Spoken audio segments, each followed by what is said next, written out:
तो चलिए दोस्तों, आज हम पढ़ेंगे क्लास 10 की मैथ। ठीक है, क्लास 10 की गणित पढ़ेंगे। आज हमारा जो चैप्टर रहेगा, ठीक है, हमारा चैप्टर नंबर रहेगा 12। ठीक है, आज चैप्टर नंबर हम 12 पढ़ेंगे, जिसका नाम है वृत्तों। ठीक है, मैं यहाँ पे लिख रहा हूँ चैप्टर का नाम, यहाँ पे लिख रहा हूँ। ठीक है, वृत्तों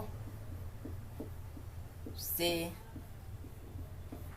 संबंधित। ठीक है, क्या? वृत्तों से संबंधित क्षेत्रफल। क्षेत्रफल, ठीक है।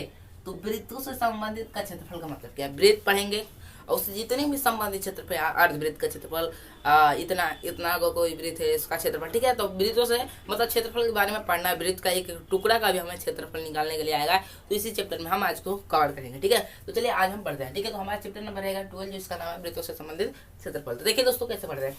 तो सबसे पहले हम समझते हैं वृत्त क्या होता है। ठीक है, क्या होता है वृत्त। तो देखिए, हम बात करें तो किसी एक निश्चित बिंदु है। ठीक है, इसको नाम देते हैं बिंदु, आप लोग पढ़े हैं। और किसी निश्चित दूरी से, मान लीजिए ये जो दूरी है यहाँ से लेकर यहाँ तक, ये मान लीजिए ये ओ है और ये मान लीजिए बी है। तो ओ से बी की जो दूरी है, इसको बड़ा बना रहा हूँ, ठीक है, दिखाई नहीं दे रहा होगा। ओ से लेकर जो बी की दूरी है, मान लीजिए एम डिस्टेंस है। क्या मान लीजिए कि एम डिस्टेंस है, मतलब ये जो दूरी है एम मीटर है। ठीक है, मान लीजिए कि दूरी क्या है, एम सेंटीमीटर मान लीजिए। ठीक है, और यहाँ से मैंने इससे जो फिगर बनेगा, मतलब इसको राउंड करने पर जो फिगर बनेगा उसी को वृत्त कहता है। देखिए, मैं इसको राउंड कर रहा हूँ, देखिए। ठीक है, इसको मान लीजिए राउंड करने पर अच्छा नहीं बना, लेकिन मान लीजिए वृत्त राउंड करने पर बना है। ठीक है, इसको थोड़ा और अच्छा कर दे रहा हूँ। ठीक है, यहाँ से करके। ठीक है, तो अगर मैं यहाँ से भी नापूँ इस दूरी को, तो ये दूरी क्या आनी चाहिए, एम आनी चाहिए। यहाँ से भी इस दूरी को नापूँ तो इस दूरी कितनी होनी चाहिए, एम आनी चाहिए। ये भी दूरी कितनी होनी चाहिए, एम। मतलब इसका मतलब है कि किसी समान दूरी से किसी निश्चित बिंदु से घेरी गई क्षेत्रफल को ही वृत्त कहते हैं। ठीक है, तो यहाँ से आप समझ गए हो कि घेरी गई क्षेत्रफल को ही क्या कहते हैं, वृत्त कहते हैं। ठीक है, तो मैं इसको मिटा रहा हूँ और अच्छी तरीके से समझाने के लिए मैं एक बड़ा सा वृत्त बनाता हूँ। ठीक है, तो मानिए ये केंद्र है। ठीक है, केंद्र से समान दूरी है। ठीक है, और ले लीजिए बड़ा, और यहाँ से इसको राउंड करने पर ऐसा फिगर बन गया। ठीक है, ये क्या रहा है, आपका बिंदु रहा। ठीक है, और इसको दोस्तों हम क्या बोलते हैं, बिंदु। आपको यहाँ पे लिख लेना है इसको क्या बोलते हैं। ठीक है, ये रहा है आपका बिंदु। ठीक है, जैसे इसको एरो बनाएंगे तो इसमें कंफ्यूजन हो जाएगा। ठीक है, और ये है जो दोस्तों, ठीक है, ये जो है आपकी क्या है, त्रिज्या यानी रेडियस है। तो आप इसको लिख सकते हैं त्रिज्या। ठीक है, ये है आपका पॉइंट और ये है रेडियस। ठीक है, तो यहाँ पे हम देख रहे हैं जो पॉइंट है और रेडियस यानी त्रिज्या है, वहां से क्या है, इसी से वृत्त बनता है, दो चीजों से। तो देखिए, याद रखें कि जो बिंदु से, ठीक है, समान त्रिज्या से घेरे गए क्षेत्रफल को ही वृत्त कहते हैं। आप यहाँ से इसको परिभाषा नोट कर सकते हैं। ठीक है, तो यहाँ से अगर हम देखें, ठीक है, तो ये रही त्रिज्या और ये रही वृत्त। तो त्रिज्या कहाँ से कहाँ है दोस्तों, यहाँ से लेकर यहाँ तक ये भी त्रिज्या है। अगर यहाँ से दोस्तों अगर यहाँ तक इसको खींच रहे हैं तो ये भी क्या है, आपका त्रिज्या ही है। ठीक है, यहाँ पे भी इसको लिख सकते हैं, ये भी क्या है, आपका त्रिज्या है। ठीक है, आप कहीं से खींचे। ठीक है, ऐसा नहीं है जरूरी कि आप ए से खींचेंगे तो ये त्रिज्या, आप कहीं से भी खींचे, यहाँ से भी खींचेंगे तो ये भी त्रिज्या, यहाँ से खींचेंगे ये भी त्रिज्या। लेकिन पॉइंट्स को पार नहीं करना चाहिए, पॉइंट से लेकर किसी परिधि तक। ठीक है, इसको हम परिधि बोलते हैं, इसको लिख लीजिए परिधि। ठीक है, यहाँ पे आप लिख सकते हैं ऐसे। ठीक है, परिधि तो किसी पॉइंट से ऐसा लिखा था। ठीक है, परिधि। ठीक है, तो किसी पॉइंट से, ठीक है, किसी पॉइंट से, किसी निश्चित पॉइंट से समान दूरी पर टच करे परिधि को, तो उसे ही हम त्रिज्या बोल देंगे। ठीक है, समझ में आ गया होगा त्रिज्या क्या है। तो मैं इसको इरेज कर रहा हूँ, आपको समझिए कि त्रिज्या क्या है, परिधि क्या है, बिंदु क्या है, और मैं आपको आगे समझा रहा हूँ। ठीक है, तो यहाँ पे इसको मैं मिटा रहा हूँ जिससे कि आपको समझ में आ जाए। ठीक है, तो मैं यहाँ पे कुछ पॉइंट्स लिख रहा हूँ जिससे आपको अच्छी तरीके से समझ में आ जाना चाहिए। ठीक है, देखिए, पहला मैंने पॉइंट्स बताया बिंदु।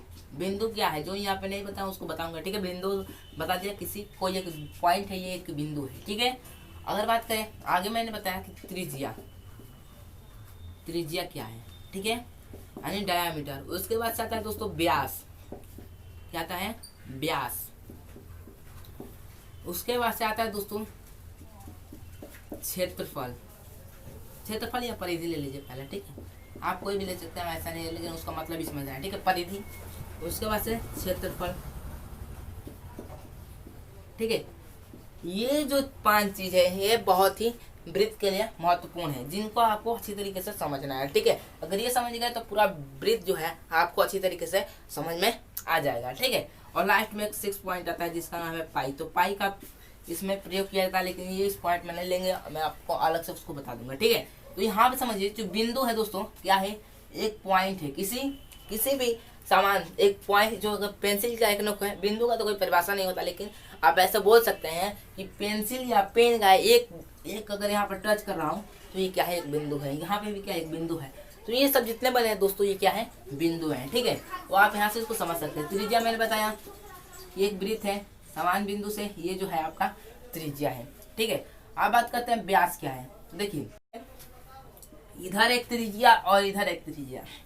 ठीक है, यहाँ पे बिंदु से क्या छोकर परिधि तक जा रही थी तो उसे हम क्या बोले, त्रिज्या। लेकिन यहाँ पे क्या हो रहा है, बिंदु से पार होकर एक परिधि से दूसरे परिधि तक टच करेंगे तो उसे हम क्या बोल देंगे, त्रिज्या। मतलब यहाँ से जाकर और एक परिधि से दूसरे परिधि पर टच करे तो हम क्या बोल देंगे।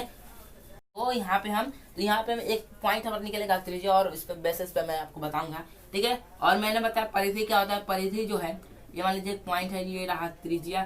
तो ये जो इस पर हम ये रनिंग है, मान लीजिए ग्राउंड है, उसके ग्राउंड के हम चारों ओर दौड़ा है किनारे किनारे, तो उस पर क्या हो रहा है, मैं परिधि पर दौड़ा। मतलब ये जो ब्लैक कलर का मैंने रंगा है यही आपका परिधि है। नहीं ये कोई परिधि नहीं है, जो मैंने इसको केवल गोला बनाया है यही आपकी परिधि है पेन से जो। ठीक है, अब बात करते हैं क्षेत्रफल क्या होता है। तो क्षेत्रफल बहुत आसान है। ठीक है, वृत्त कितना जगह घेरा है, मेरा बोर्ड है कितना जगह घेरा है वही उसका क्षेत्रफल होगा। ये मान लीजिए कि कितना जगह घेरा है, यहाँ से जो करेंगे यही आपका क्षेत्रफल है। कितना यहाँ पे जगह घेरा है यही इसका क्षेत्रफल है। ठीक है, तो आप समझ चुके हैं कि वृत्त में कुछ ऐसे पॉइंट्स हैं जिनको आपको अच्छी तरीके से समझना है। ठीक है, तो अब चलिए हम चलते हैं आगे की ओर। यहाँ पे हम समझते हैं वृत्त और व्यास और त्रिज्या में संबंध। क्या समझते हैं, त्रिज्या। ठीक है, यह ठीक है, त्रिज्या व व्यास में संबंध। क्या, व्यास में संबंध। ठीक है, आप यहाँ पे समझ लीजिएगा व्यास में संबंध। ठीक है, तो यहाँ पे संबंध। ठीक है, क्या पढ़ना है, त्रिज्या व व्यास में संबंध।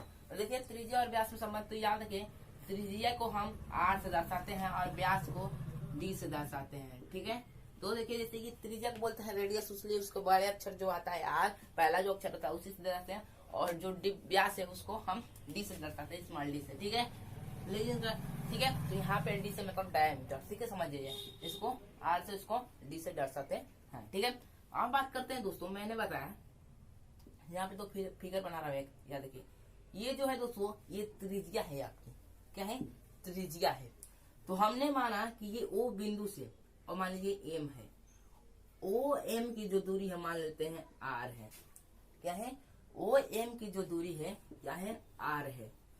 तो मैंने बताया कि कहीं से भी आप नापे उसकी जो दूरी होगी समान होगी। तो मैंने यहाँ से इसको छोड़ दे रहा हूँ और फिर मैंने यहाँ से इसको नापा। तो यहाँ से मान लीजिए O से लेकर मान लीजिए इसको C मान लगा, तो OC के जो मान लीजिए यहाँ पे OC की जो भी लंबाई होगी RE होगी कि नहीं होगी, क्योंकि मैंने बताया कि कहीं से भी आप नापे, यहाँ से नापे तो इधर भी समान होगा, इधर से भी नापे तो इधर भी समान होगा, इधर से यहाँ तक नापे तो ये भी क्या होगा, समान होगा। इसको भी नापेंगे तो क्या होगा, समान होगा। मैंने बताया, तो मैंने बताया जब मैंने OM को R माना है, ठीक है, तो OC भी जो होगा दोस्तों आपका क्या होगा, R होगा। ठीक है, होगा।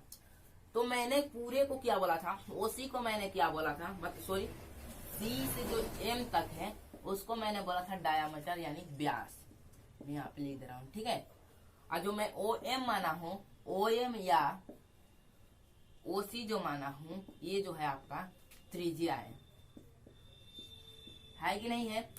OM से लेकर ये भी त्रिज्या है, और या OC से लेकर ये भी दोनों आपके त्रिज्या है, और CM जो है आपका व्यास है। तो यहाँ पे देख रहे हैं OM जो है R है और OC भी जो है R है। तो हम यहाँ पे देख रहे हैं ये और ये मिलकर बन रहा है त्रिज्या।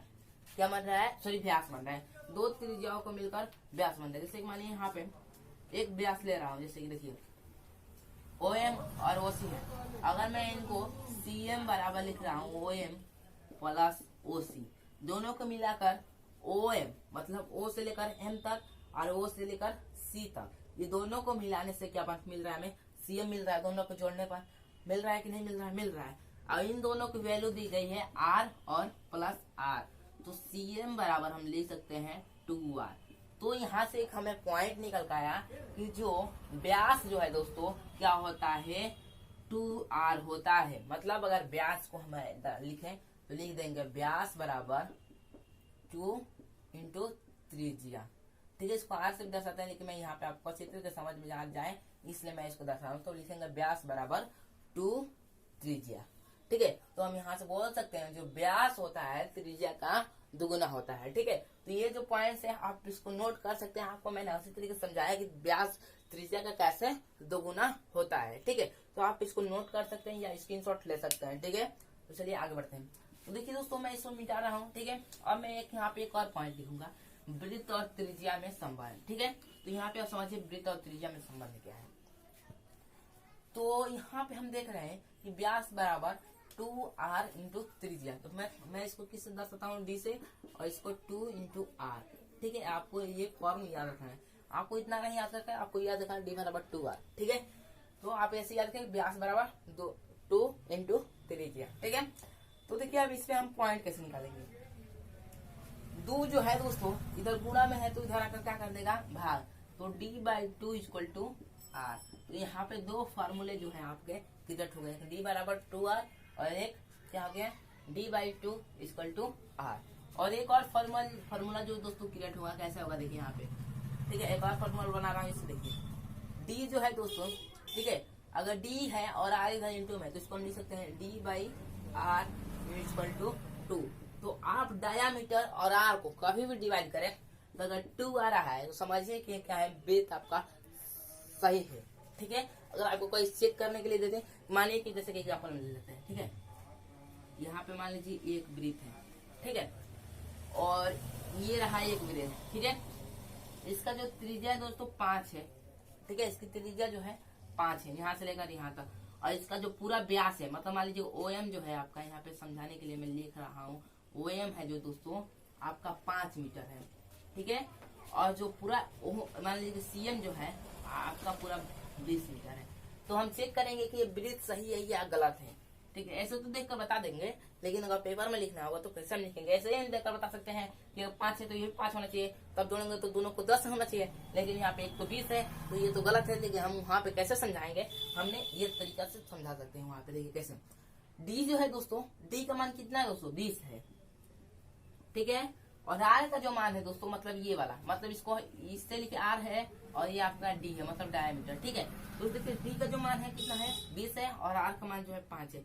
इनको डिवाइड करेंगे तो इक्वल टू 2 आएगा, नहीं आएगा। करेंगे तो 5 का 20, तो 4 इक्वल टू 2, मतलब ये दोनों क्या है डॉज नॉट इक्वल टू, ये दोनों अपने इतना इक्वल टू नहीं है। तो इसलिए दोस्तों जब इक्वल नहीं है तो हम बोल सकते हैं कि ब्रिज जो है आपका सही नहीं है, क्योंकि ये जो समीकरण इसको संतुष्ट नहीं कर रहा है। ठीक है, तो आप इसको ऐसा समझ सकते हैं। ठीक है, तो आपको इन पॉइंटों को अच्छी तरीके से नोट कर लेना है। तो चलिए आगे बढ़ते हैं। चलिए दोस्तों आज लास्ट टॉपिक है, उसके बाद एक क्वेश्चन दूंगा, आपको उसको सोल्व करना है। ठीक है, तो चलिए इस टॉपिक को हम जल्दी से समझते हैं, जल्दी से। ठीक है, देखिए हम क्या पढ़ना है, वृत्त संबंधी में क्षेत्रफल हम आप पढ़ चुके हैं, वृत्त क्या है पढ़ चुके हैं आप। चलिए थोड़ा क्षेत्रफल के बारे में परिमाप के बारे में बातें कर लेते हैं। तो सबसे पहले बात करते हैं परिमाप या इसको परिधि भी बोलते हैं, आप लिख सकते हैं। ठीक है, तो परिमाप की दोस्तों अगर बात करें तो परिमाप मैंने बताया क्या होता है। ये एक वृत्त है, इसका जो केंद्र है, ये जो ब्लैक वाला मैंने इसको सर्किल किया है, यही आपका परिधि है। ये आपका क्या है परिधि यानी परिमाप है बोल सकते हैं। ठीक है, आप इसको जल्द से नोट कर लीजिए। ठीक है, उसके बाद से दोस्तों अगर इसकी फॉर्मूला की बात करें तो इसका फॉर्मूला होता है 2πr। इसका फॉर्मूला क्या होता है दोस्तों 2πr।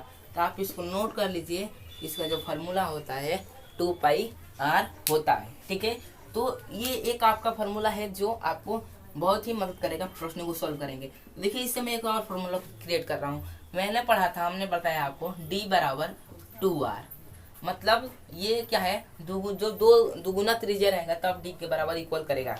तो यहाँ पे हम देख रहे हैं कि 2πr। ठीक है, तो हम R के जगह पे दोस्तों R के जगह पे हम D की रख सकते हैं कि नहीं रख सकते हैं। यहाँ पे ये देखिए, तो हम इसको जो 2 इधर मल्टीप्लाई में है इसको इधर लाएंगे तो क्या बन जाएगा D/2। मैंने आपको सॉल्व करके बताया था।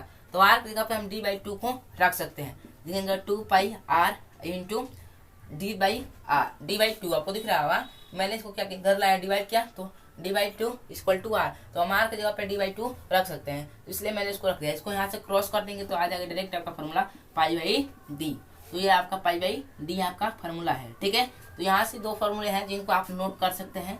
ये रहे केवल परिमाप पे फार्मूले। ठीक है, ये फार्मूला को मैं कुछ भी नहीं किया, केवल इसको ड्राइव करके मैं ये बना दिया हूँ। ठीक है, तो आप इनको नोट कर सकते हैं। आप समझते हैं परिधि को, सॉरी परिमाप समझ के आप समझते हैं क्षेत्रफल को। देखिए दोस्तों, क्षेत्रफल क्या होता है मैंने बताया, मैंने आपको बता चुका हूँ पहले से, एक बार और बता दे रहा हूँ क्षेत्रफल क्या होता है। तो देखिए ये जो वृत्त है कितना स्थान घेर रहा है, यही आपका क्या है क्षेत्रफल है। ठीक है, यही आपका क्या है क्षेत्रफल है। तो मैंने क्षेत्रफल का हम लोग फॉर्मूला पढ़े हैं पाई आर स्क्वायर। क्या पढ़ेंगे? Pi are square. मैंने पाई के बारे में नहीं बताया लेकिन उसको मैं अभी बताऊंगा थोड़ा, जस्ट इसको बता देने के बाद। ठीक है, आप इसको पाई बोलते हैं, याद रखें। ऐसा वाला जो फिगर बनेगा या कोई लोग ऐसे बनाते हैं, ठीक है, तो इसे हम पाई बोलते हैं, मैं आपको बताऊंगा। ठीक है, तो पाई आर स्क्वायर, इसको पाई का मान क्या होता है मैं ये भी बताऊंगा। ठीक है, तो देखिए पाई आर स्क्वायर, तो जो इसका क्षेत्रफल का फॉर्मूला होता है क्या होता है? Pi are square. ठीक है, अगर दोस्तों इसको हम ड्राइव करके बनाए, ठीक है, इसको अगर ड्राइव हम करके बनाए तो देखिए हम इसका फॉर्मूला होता है, फॉर्मूला अगर इसको ड्राइव करें तो देखिए इसका फॉर्मूला ऐसे बन जाता है pi r by 4, pi are square by d square by 4। देखिए इसको मैं कैसे बनाया हूँ, देखिए याद है, यहाँ समझा रहा हूँ आपको कैसे। मान लीजिए पाई है, ठीक है, समझा रहा हूँ एग्जाम्पल से इसको समझा रहा हूँ। जैसे मान लीजिए पाई है, आपको ऐसे इसको ड्राइव करूंगा तो समझ में नहीं आएगा, लेकिन इसको जो एग्जाम्पल से समझाऊंगा तब आपको अच्छी तरह से समझ जाऊंगा। ठीक है, देखिए जैसे मैंने यहाँ पे आर का मान मैंने आपको 2 दे दिया है। ठीक है, कितना दे दिया हूँ? आर का मान 2 दे दिया हूँ।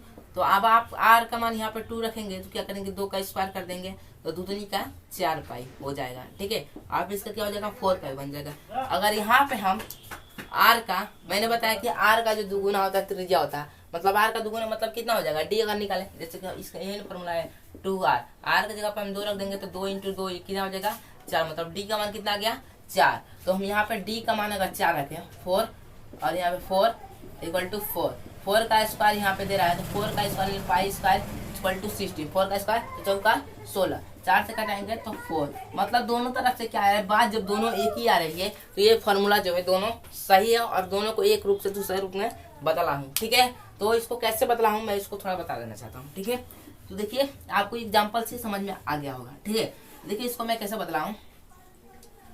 देखिए हम जानते हैं कि इसका जो पाई आर स्क्वायर है यह एक क्षेत्रफल का फार्मूला है। तो जब हम जानते हैं कि डायामीटर क्या होता है, इसका स्क्वायर दुगुना होता है। क्या होता है? डायामीटर क्या होता है? इसका दुगुना होता है। तो अगर यहाँ पे हम डी का मान, अगर इसको हम यहाँ पे आर का मान रखें, लिखेंगे d/2 = r, तो हम आर की जगह पे अगर डी का मान रख दें, ठीक है, आर का जो मान, आर की जगह पे हम इसको रख सकते हैं d/2 का होल स्क्वायर, तो इसका होल स्क्वायर करेंगे तो पाई और इसका हो जाएगा डी का स्क्वायर = 4। तो ये फार्मूला आपका बन गया कि नहीं बन गया? तो मैंने आपको एग्जांपल से सबसे पहले समझाया, फिर उसको मैंने ड्राइव करके आपको बता दिया हूँ। ठीक है, तो मैं थोड़ा चलता हूँ, पाई में नहीं बताया उसको मैं बता देना चाहता हूँ। ठीक है, पाई के बारे में मैं नहीं बताया हूँ तो उसको मैं बता देना चाहता हूँ और आपको अच्छी तरीके से समझ में आ रहा होगा। फार्मूला में ड्राइव कर रहा हूँ कैसे हो रहा है। ठीक है, आप लोग समझ चुके होंगे। ठीक है, तो चलिए समझते हैं पाई क्या होता है। पाई, ठीक है, समझते हैं पाई क्या होता है। पाई को ऐसे डिनोट करते हैं या कई लोग ऐसे डिनोट करते हैं, ऐसे कर ऐसे मुझे बना लेता है, लेकिन मैं ऐसा सिंपल से बना देता हूँ। ठीक है, तो पाई को ऐसे या ऐसा डिनोट करता है, आप जैसा मन बना सकते हैं। ठीक है, तो ये जो पाई का मान होता है 22/7 होता है, इसका एग्जैक्ट मान होता है 3/4। ठीक है, 3/4 किस इतना ही होता है। ठीक है, तो ये पाई आपको याद रखना कि इतना मान होता है और इसकी जगह पे जहाँ भी पाई दिखे वहाँ पे आपको 22/7 इतना रख देना है, आपको सॉल्व करना है। ठीक है, तो चलिए, तो वीडियो ज़्यादा लंबा हो चुका है तो मैं क्वेश्चन अगले वीडियो में लेकर आऊँगा। बस इस वीडियो को यहीं तक रखते हैं। ठीक है, जय